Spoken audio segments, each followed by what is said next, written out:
I think Putin thinks he can play him like a fiddle. I think Putin is smart, tough. I think he sees that he's not faced with a serious adversary here. I don't think he's worried about Donald Trump. It was another loss for the president in this newly conservative court. Today's ruling was narrow, but for DACA recipients, it was momentous. Hey, everybody. Welcome to the Muckrake Podcast. I'm your co-host, Yates Sexton. As always, I'm joined by my co-host, Nick Hauselman. A lot happening today, as always, as if there isn't a lot happening every day. I'm still reeling, Nick, a little bit from Matt Yates announcing that he has a secret son that he's adopted. I don't even know if we can talk about that. It's so bizarre and head-shakingly weird. But wait, you're not secretly raising a 19-year-old kid from Cuba that came here legally? We gotta dance around this thing very, very easily and quietly. Okay. It is all so weird, and the Republican Party is such a disaster. But we got to talk about the fact. This week has been the Blitz week for John Bolton's Inside the Room memoir, which, before we talk about any of this stuff, we just have to say straight out that John Bolton decided to make money off of a book as opposed to serve the country, which is one of the more disgusting phenomenon that we've seen in recent history. Well, it's only if you think that having asked the President Xi of China to help him win an election is impeachable or not. If you think that it is, then yes, he was not a patriot in any sense of the word. And it doesn't even sound like he's going to benefit from sales. I think you might know obviously more about this than me. He probably just gets his paycheck right ahead of time and just kind of writes whatever he wants to write. He'll get an advance, which this is the really disgusting part about all of this. All right. And let's pull the curtain back a little bit. Okay. And before we get into what Bolton has alleged, we have to talk about this really gross and insidious palace intrigue industry that has just ballooned up around Trump, right? And we've talked about it before, how Trump drives so many profits, right? Because people are terrified of him. He creates chaos. Everybody wants to know who in the White House is against who hates who now, who's working against who's going to be fired, all that stuff.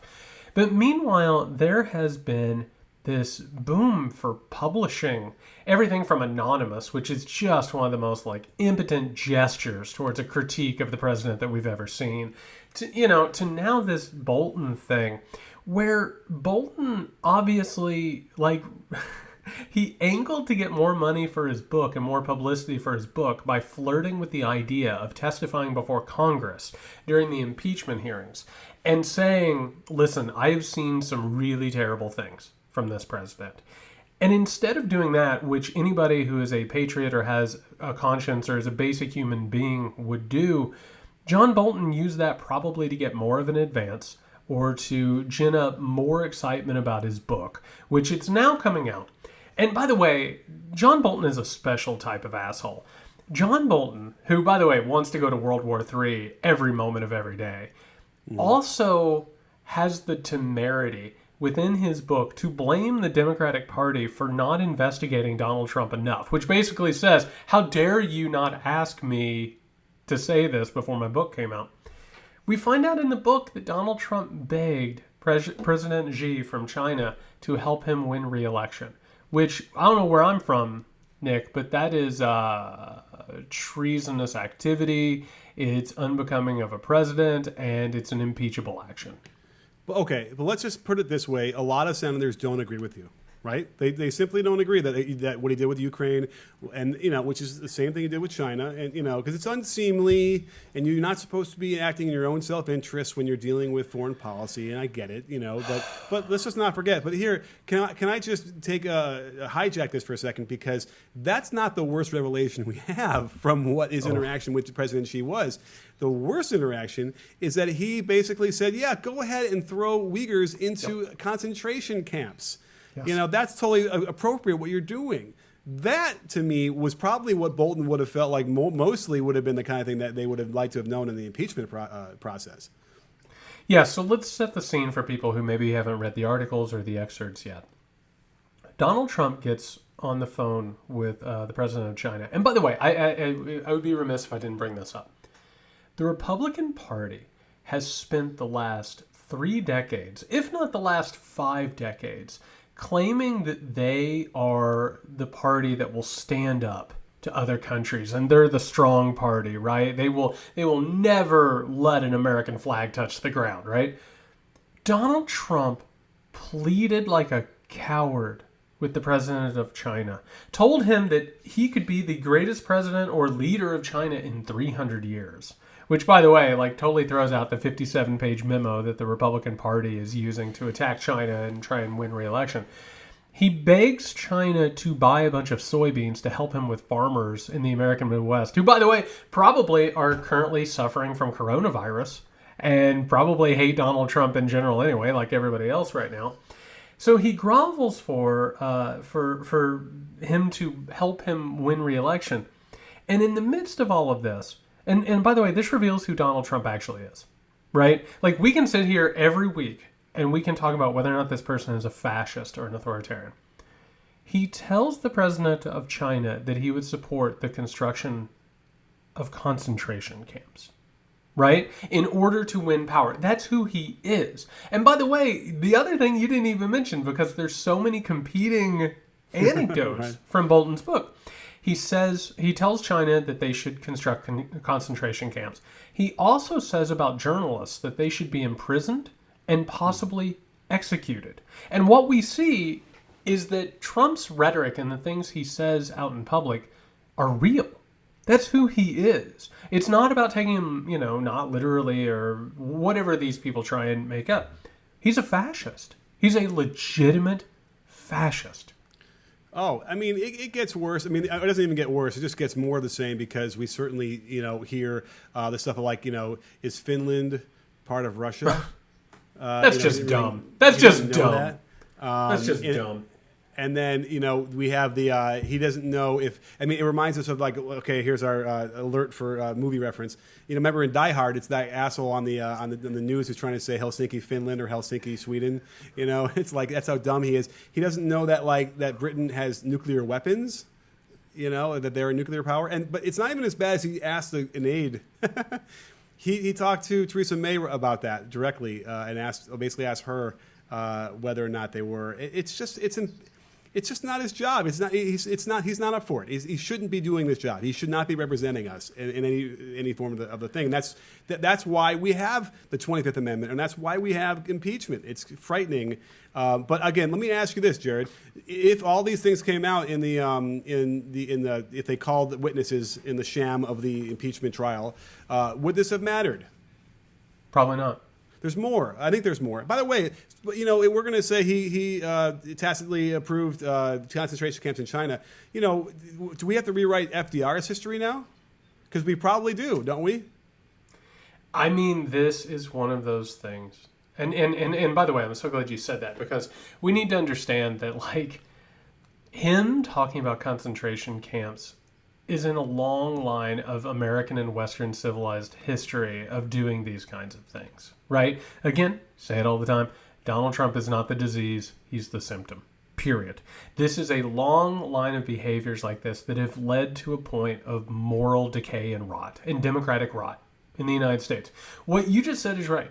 If this stuff came out, and John Bolton, for people who maybe don't follow politics that closely, John Bolton is one of the most Republicans that you can find. I mean, this person, when he wasn't serving in administrations, literally trying to start World War III. And that's not a joke. That's not an exaggeration. Like, he wants it. He wants it so bad that he can't stand it. He would go on TV, like every night on Fox News, and be like their paragon of what a Republican was. Him standing up in the Senate and saying these things, or during whatever trial, it wouldn't have mattered.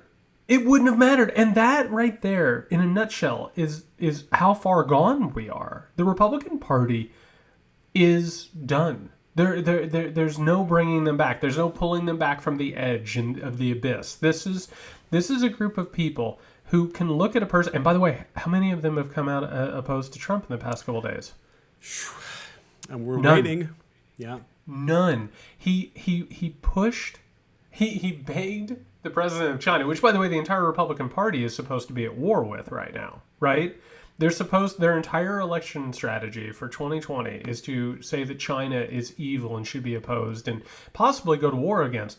Their leader, Donald Trump, begged at his feet and told him he was the best leader in Chinese history, and then begged him to help him win re-election. And on top of that, gave him tacit approval for concentration camps. This party's done. It's done. There's no pulling them back from the edge. I don't know if you saw what Joe Biden said just now before we went to record, but he basically connects the appeasement of China in this desire for a deal to the people who have all died from COVID-19. Because he was so afraid of offending them and wanting to keep this deal together in the February. It kind of explains why they didn't do anything and weren't harsher. And by the way, we have all these clips of Donald Trump praising China for a while, all around this thing. And so now we realize that, okay, he's trying to praise him because he wants a deal, but we kind of realize he was so sycophantic to President Xi, and just like he was from a position of weakness in this whole thing. That's what's so galling. But you know what, Jared? That isn't what was the impeachable offense here, because there's more. We haven't even gotten to the Turkey conversation. But you want to stay on China for a second? I want to say this about China. And listen, I've been thinking about this a lot. So when I was writing my last book, American Rule, I was dealing with this thought. And it's something I think that we've all suspected, but this has really crystallized. We're not the world's foremost superpower anymore. China has held our chips for a long time. You know what I mean? Like they took over the financial hegemony that we used to occupy. They've held our debt for so long, it's crazy. And on top of that, they have been the main power in terms of like the globalist economy. Right? They're pumping out goods. They're the ones that are constantly saving the money and gathering power and consolidating power. This has crystallized something that I think a lot of people were afraid of for a very long time, which is that America lost in this race. You know what I mean? Like, we're watching China run up ahead of us. And watching Donald Trump, who's all America first, make America great again, whatever, we've had all these leaders, his shamelessness and his fear and his pandering has only made it clear that we're not the power that we thought that we were. And that things have sort of fallen apart. And I think that's something that people really need to come to grips with, because it helps you understand where we are and where we're going. But you're absolutely right. There's a lot more. So, well, just to add on to that, and I'm no economist, but I was speaking with somebody in the business yesterday about it, and the notion that 30-year bonds are what we sell to finance our debt. And at some point, those 30 years will expire, and then technically we owe that money back, or we try and restructure and refinance and sell more. Well, it's easy for China to say, well, we're not going to buy any more of those. We've already gained enough of what we need in the global economy that we don't need to rely on that. And that's a real problem, because that's when you start to see bankrupt, like the actual government would be bankrupt. We would be rated, we'd lose our rating in the world as an economic power. I mean, that's when we always talk about, you hear these Republicans talk about, oh, we're going to make your grandkids pay for that. We can't let them do that. Well, at some point, and it probably will be in our lifetimes, that those grandkids will be us or our kids. And it could be an absolute catastrophe. And you throw in the fact that we have a guy like him in the White House now. You have to pray nothing happens in the next few months and that he gets out. We really pride ourselves on this podcast with giving people some historical perspective and ideas of how these things work. If people want to know how something like this would look if it actually came to fruition, because it wouldn't just be an automatic bankruptcy. Like, we're not talking about like Weimar Republic here, right? What people need to do is go back and look at the New York City financial crisis in the 1970s and take a look at what happens whenever a major power suddenly is not able to pay their bills and nobody is willing to come in and buy those bonds anymore. And what ends up happening is you give away all of your political leverage and personal leverage to banks and an outside influence, whether it's China or international corporations and banks. And what ends up happening is just absolutely devastating austerity, which we're in right now, right? We have austerity right now. It can get a lot worse. And if somebody like and Trump has been doing this, I just saw it today, man. Record deficits.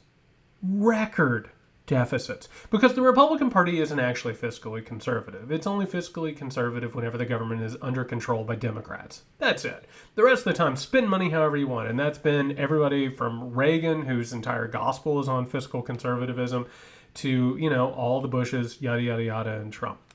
Well, one thing that people need to realize is it can get a lot worse. And whenever you lose that spot in a hegemony, there are consequences, and the country suffers. And what Trump is doing is not only kowtowing politically and symbolically, but he's actually making us less safe and basically getting rid of our future in order to try and score political points with people like China and Turkey. I used to say any politician that would go into the Rust Belt and promise that they're going to bring back the factories, they should just be shot. Or they should just be handcuffed and carried away. Okay, that should be the thing, because that's clearly a political thing that will never really happen. But that's now changed, where I feel like any of the politician who wants to say that tax cuts will pay for themselves, that's the big watchword for me now, where I'm like, they just should be arrested and thrown in prison. Well, I'm going to throw this out there because on one hand, you're right about the tax part. They're not worried about tax paying for itself, right? Because those cuts it's propaganda and it's paying back their donors. The industrialization of America, and this is something that I think people have had a really hard time wrapping their heads around. I want people to think about globalism and the way that the global economy works, right? Where are the factories in the world right now, Nick? They're in China. And? Mexico. Right. They're in what you would call the second or the third world, right? They're in places wherever workers are not being paid for their labor, right? Where workers are being exploited. So here's what I want people to understand. This thing constantly shifts. It's like musical chairs, right? There's always a chair being taken out whenever they turn on, the music, and everyone goes around them a couple times, and then someone has to grab a chair and you take out another one. What we're talking about and what you're getting into here is a new world order where America goes down a level. And suddenly, the industry does come back. But here's when the industry comes back to America. It's when you get rid of minimum wage. It's when you get rid of OSHA standards, when you get rid of EPA standards. And that's what people like Trump are actually trying to do. So when they say we're going to bring industry back, yes, it's a hollow promise. But if the promise came true, what they're actually doing is downshifting America as a secondary power. And so these people are totally for that. And by the way, the Republican Party has been for that. That's why they fight minimum wage. That's why they keep it low, is so that they can eventually eradicate it completely. And with that, education and any and all standards. Well, if you could, a reminder here that we're on YouTube as well, and you could see me nodding my head furiously as you're... And me taking a drink because it's sad and terrifying. Yes, sponsored by. So don't forget to, if even a quarter of you guys went over there and subscribed to our YouTube channel, that would just be unbelievable and amazing. So head over there if you can. But that was really, really well said, and I love that notion. That's that could happen to us because we'll be forced to do that.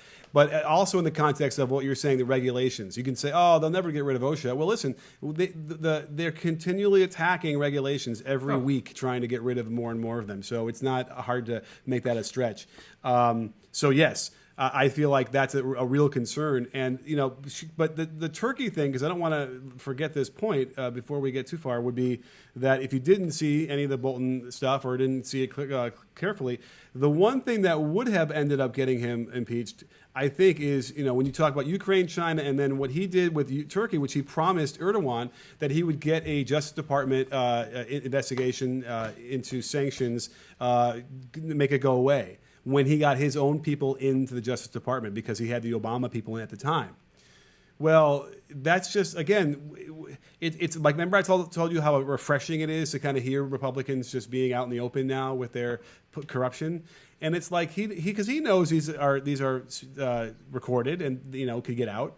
To hear Trump say that and to say that, oh, we're going to be able to control the Department of Justice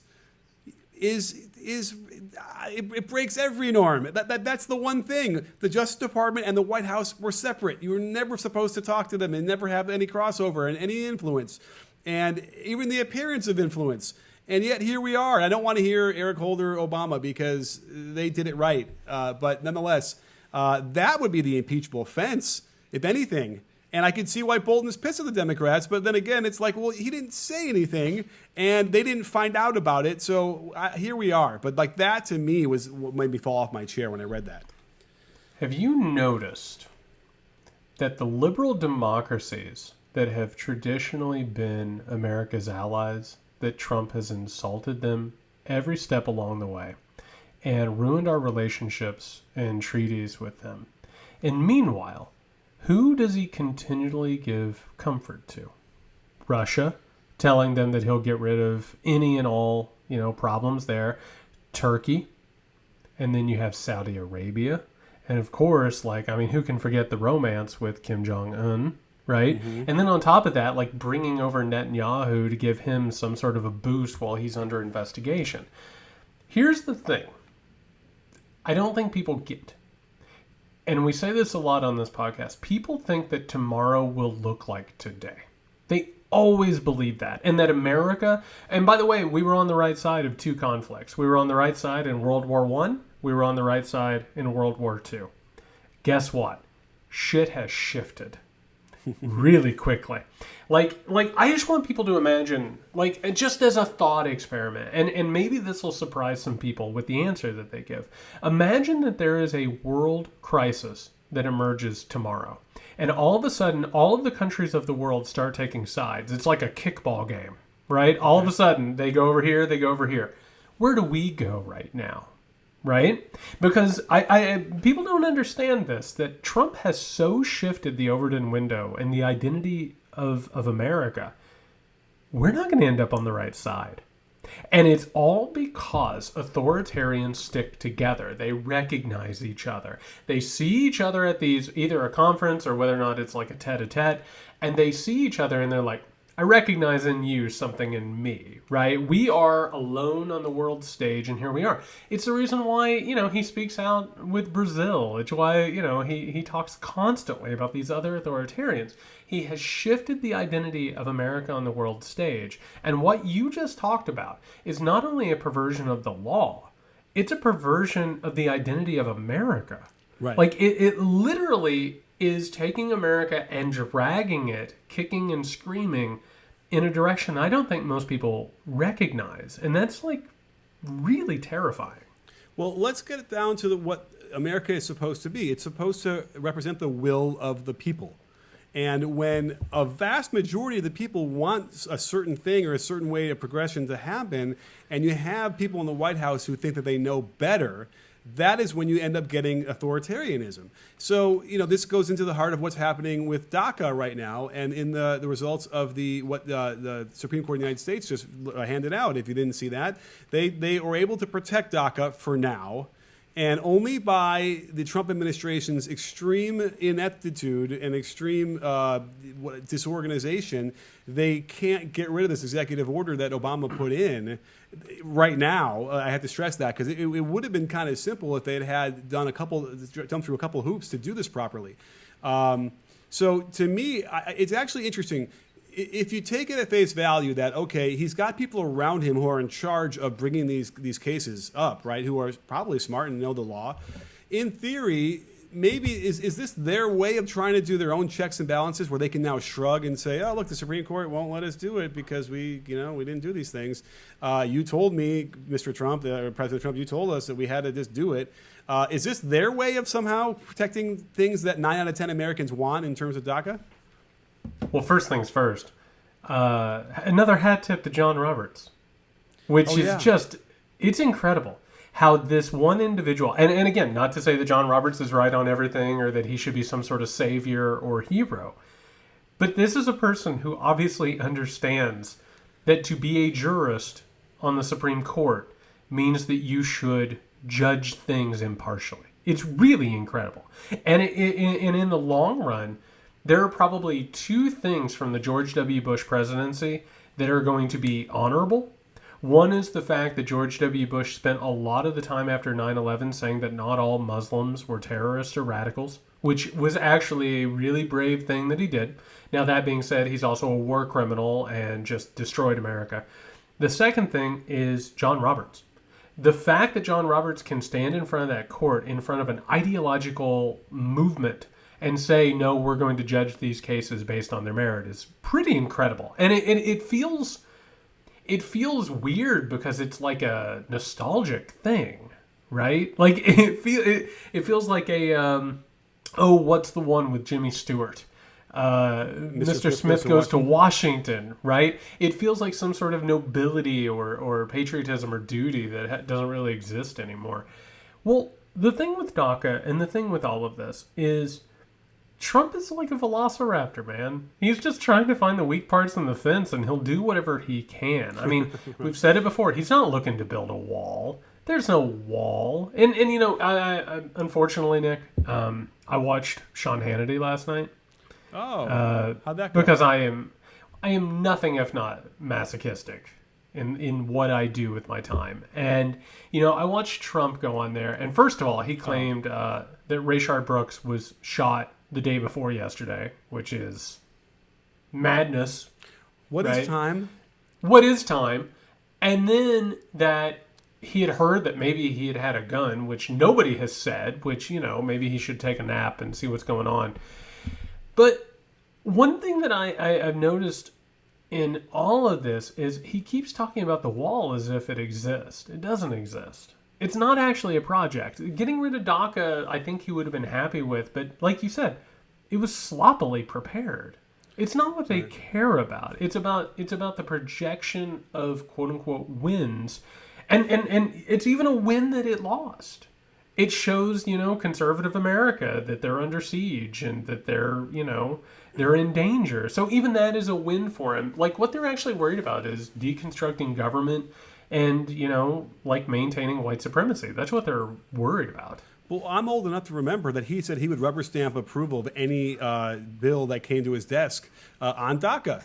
And if you, Lady G and Dick Durbin got together and put together a bipartisan bill that he said he would sign. And do you remember who came in here and put the kibosh on it? His own chief of fucking staff, John Kelly, with a couple of, I believe it was like Mark Meadows or some of those assholes behind him, went in there and made, and like, you know, it's weird. They probably like fed him the Adderall, right? And then they kind of put an arm around his neck and just kind of whisper in his ear to make him change his mind. And he's like, oh, that's not what I wanted. We're not doing that. We're not doing DACA anymore. They had it. They had a deal. It was like ready to go. He said it on live freaking TV. He would sign it as soon as it got to his desk. No questions asked. And then John Kelly has to come in here, who now we want to uphold as a guy who's telling the truth now because he was there and he's saying some bad stuff about Trump. I mean, the whole thing is so ridiculous, and will go down as it's such a stain on our history. I'm gonna be embarrassed to have to talk about living through this. That was one of the hottest takes that you've had in the history of this podcast. That was like 0 to 60. That was incredible. What part of it was a hot take, though? All of it. I mean, you hit up the Lindsey Graham stuff. I mean, unnecessary profanity. It was lovely. I think I speak for our entire audience. That was very good. One of the things we got to look at here is the fact that we've constructed a situation, and you and I were talking about it before we started, taping this thing. We've created this just absolutely destructive system of executive orders, which, what in the hell are they, right? They're actually like, they've given the executive branch so much power that it doesn't deserve, and has absolutely destroyed the concept of checks and balances. I mean, what we've seen that has grown over the past couple of decades, and it all starts, by the way, like most things, with Ronald Reagan. But, we've seen this thing grow and grow and grow and grow to the point where the executive branch has grown so large and overly powerful. And particularly George W. Bush, poured some fertilizer on that, right? It has created this really screwed up system that doesn't really have anything to do with the Constitution. It doesn't have anything to do with how this government is supposed to work. And we would be remiss if we didn't mention the fact that both parties engaged in this. This was not, it might have been a Republican creation, but the Democrats have engaged in it as well. And both of the parties have sort of acted within faith that they would never get a Donald Trump.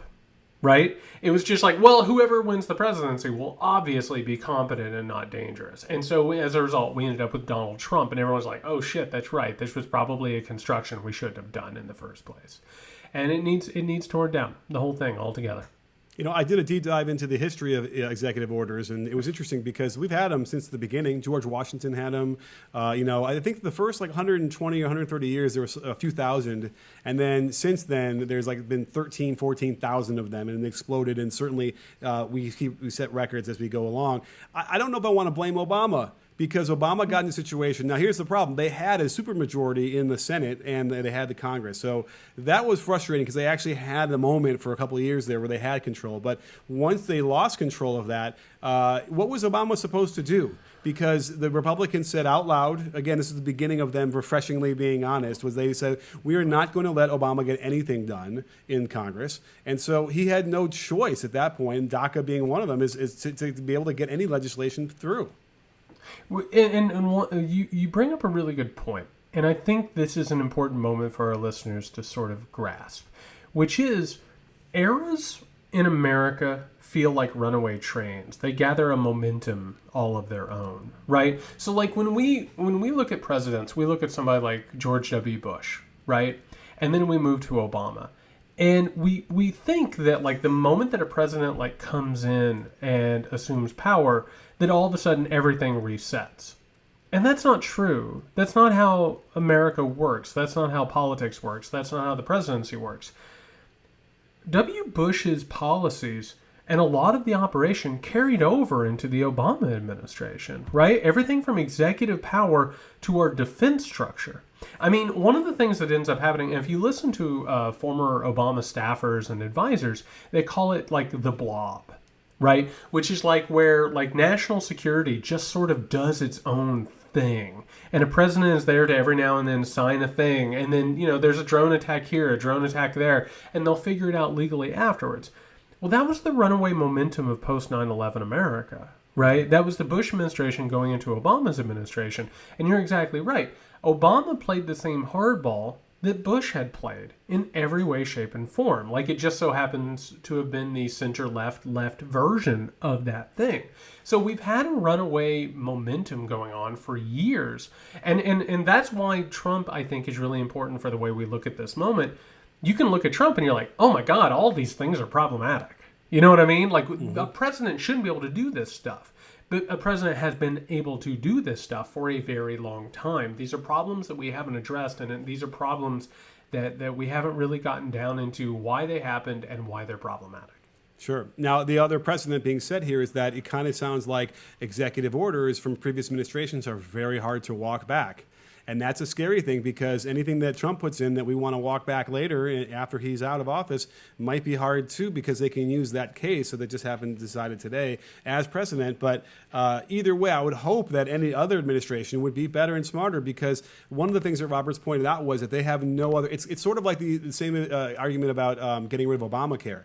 It's like they don't have any other health care plan. So it's extremely dangerous for you to just rip that thing down and not have any proof of anything else to replace it right away. And it's the same thing with DACA. He felt it would be patently unfair to simply kick him out of the country the next day, which would basically happen. Which actually is an interesting question, or an interesting comparison, because let's compare what Obama did with his majority in Congress the first 2 years and what Trump did the first 2 years, what they got done. Are you old enough to remember what happened the first 2 years of Obama when he had control of the Senate? I'm so old at this point, Nick. I am just ancient at this point in American history. And it's easy because his name is part of the big monumental thing that they passed, Obamacare, okay? They're able to get millions and millions of people coverage of health care. Well, what did Trump get done when he had control of all this stuff? The only thing they could possibly get done is a tax cut for the fucking rich people that put us into the deficits that we are in now. That's all he did. And he had control. And all they did was complain about how they didn't have control over this stuff. And now that they don't, now we're really not getting anything done. So it's a real problem. And again, if you want to see any light at the end of the tunnel, it's that this will eventually have to force us to deal with the balance of power better. And they're going to have to figure out better ways, I would hope, to get away from the status quo and figure out how to fix the executive order issue as well. Because again, you're like you said, it's just too much power to have for someone, especially like Trump, who doesn't deserve it. No, it's really scary, actually, what we've done with the presidency. I hope that that's true. Like, I talk to a lot of people about Donald Trump as being like a Rosetta Stone. Like, his ineptitude and cruelty and danger, I think, makes very clear a lot of the systemic problems in this country, right? Like, it's just so obvious how terrible this person is. Like, you have to start questioning the meritocracy. You have to start questioning the party system. You have to question white supremacy. You have to question all these things. I sit here and I think a lot. And again, I'm trying not to prognosticate, but I'm trying to come up with possibilities, right? So, like, what happens after Trump? Like, is there a possibility that we might end up in a different age where all of a sudden it's about reform and trying to make sure that these things don't happen? That's a possibility. There is another possibility, and we talked actually, I think it was on the last podcast, about what the best case scenario for Biden is, which is that Biden becomes an LBJ-like figure who gets pulled left by a counterculture movement, such as Black Lives Matter. That's, I think, the best case scenario. Another is that a Biden presidency is a remedial presidency. It's just about repairing the damage of 4 years of Donald Trump, which actually sounds like a great scenario. Do you know what I mean? It actually just like 4 years or possibly 8 years of just trying to walk back the damage. And if we even get there at this point, I think you have to count that as a win. You know, even if it's not like major reform and a restructuring of how everything works, which would be wonderful. But even if it gets to the point where like we stanch the bleeding and we try and figure out a way forward, that's something. I would take that at this point. But I'm old enough to remember that we already did that in 2008. We already did that. We had to do the exact same thing, and it wasn't, I mean, a little bit of a different scenario because it was more like our standing in the world versus our standing in our own country. But it's so frustrating to have to even contemplate that we're right back where we started again 8 years after that. Whatever it is, 2008, 12 years. But here's the thing about all that is, things wouldn't change overnight, right? If we got Biden in and everyone rallied around Black Lives Matter, it's because we have children in this country. And those children are being raised and being taught by the adults who follow Trump, right? And so it just continues. Now, maybe you start to peel people off slowly on the margins as we move forward into the future. But that's what's so frustrating is that they're being indoctrinated into this stuff.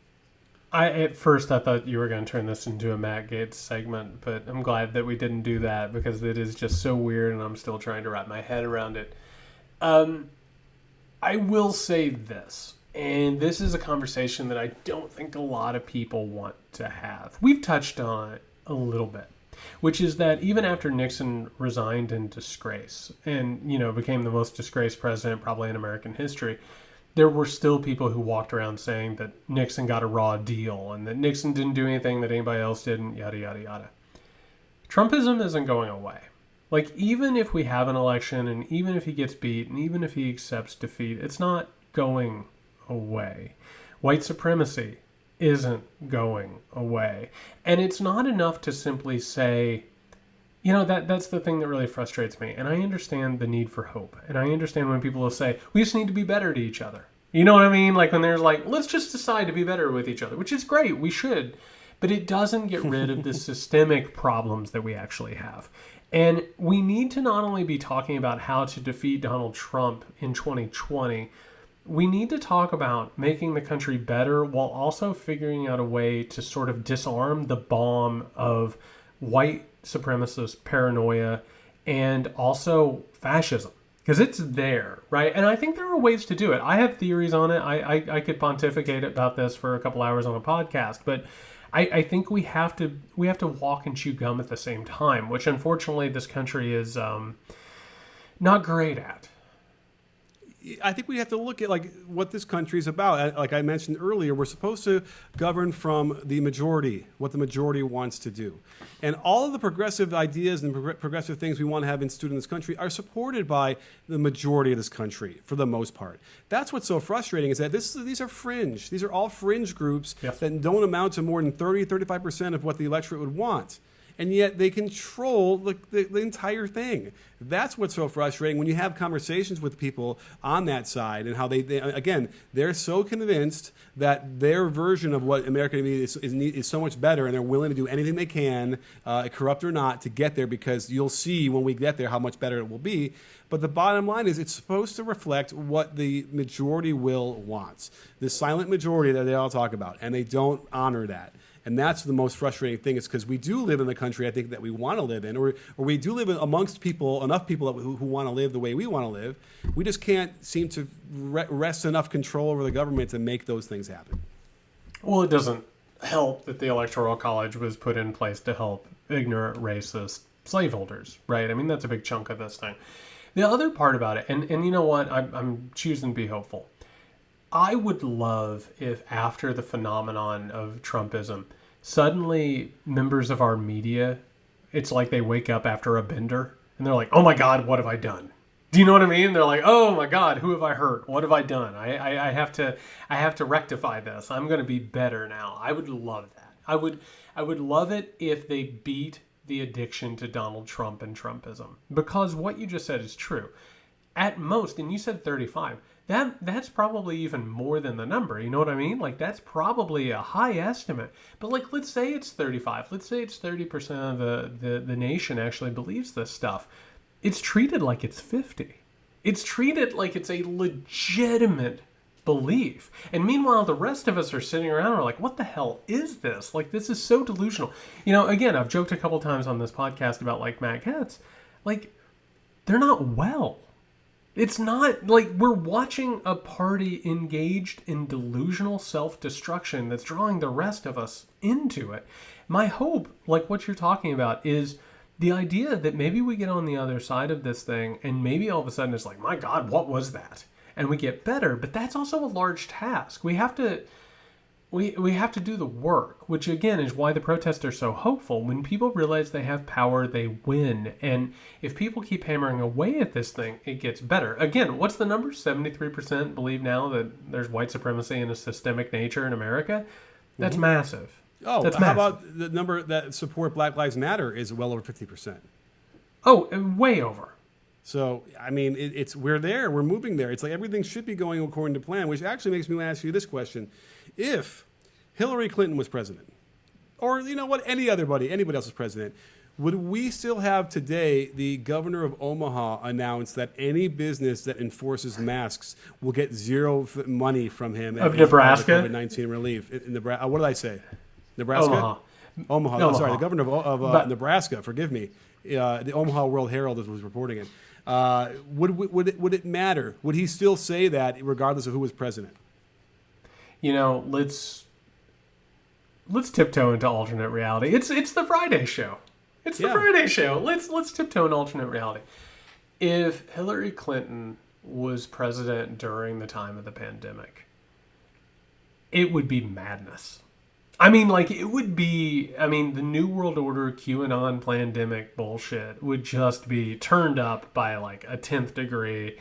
There'd be even less people wearing masks. I mean, I would have to assume there'd probably be violence in terms of shutdown, protest, and all of that stuff. I mean, what we're getting ready to watch, when is it? Trump's got a rally, what, tomorrow? Is that right? Trump's got a rally tomorrow in Tulsa. Well, or did it move to Saturday because because his two black friends told him to move it? That's right. Okay, so I guess it's Saturday is when it's going to be. This is going to be a raucous sort of counter-revolutionary moment. I mean, it's going to be a lot of pent-up aggression and frustration that's going to be released. So do you believe 1 million people requested tickets? No, because a bunch of leftists went out and got those in order to try and sabotage it, which gave him a PR victory. And the other fear that I have, and I was talking about this, I recorded a episode of the Trumpcast. I think one of the things that really frightens me is the possibility that the protest movement will show up at the rally. And we could see, do you remember the rally in Chicago in 2016 where Trump was going to speak, but it just was so violent that the city shut it down? Sure. I'm terrified of that. I'm really scared that that's going to happen this weekend. And, if it does, we'll probably get on here and do an emergency podcast and talk about it, which I hope, knock on wood, it's not true. But this whole thing, it's a powder keg, man. It's all primed to explode, and this feels like one of those moments where it could happen. I agree, and it's especially because of the protests have continued to sustain. Every other day. And they're still happening. They're still happening. They're not being covered, order. But they're still happening. Yeah, it's a lot of people, that are marching still. So it's really a movement. This is now a movement. It's official, right? You can't really just say it's a bunch of people for a week or so. It's not burning out. Like, here's how you know it's not burning out, because Trump says it is. Trump's saying like, oh, it's just a few people for a few days and then they're done, right? No, this is not. This is a movement. And although it also reminds me of what he said about, he again is saying that COVID-19 is drifting away right now. We have Pence lying that it's also gone away. Did you read that article? Did you read the op-ed in the Wall Street Journal? Pence, I don't subscribe to the Wall Street Journal, so I don't get to see their behind the paywall bullshit. I think it was like my one free article. For those who haven't seen it is. There's no other way to put this. There's no way to underscore this. It was grade A bullshit. Like, I am shocked that he could type it out while, licking a boot. It was incredible. And on top of that, it's like, we all know it. We know that coronavirus is running wild right now. I want to say I just saw... I want to say it's in Florida. Like they only have like 25% of their hospital beds left unoccupied. You're hearing all this anecdotal material about people left and right. The numbers are skyrocketing, and meanwhile the country is just pretending that's nothing happening, and then the administration is just go on and do it. And meanwhile, though, here's bringing it back full circle.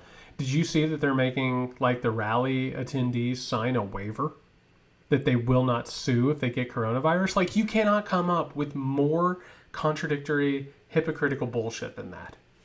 Oh, it's the most horrible thing of all time. And you know what?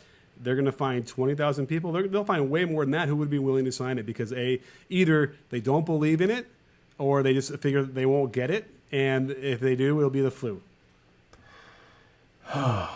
Yeah. So here's hoping that we're not going to come in here this weekend after some sort of tragedy for an emergency podcast. We hope you're all staying safe and good.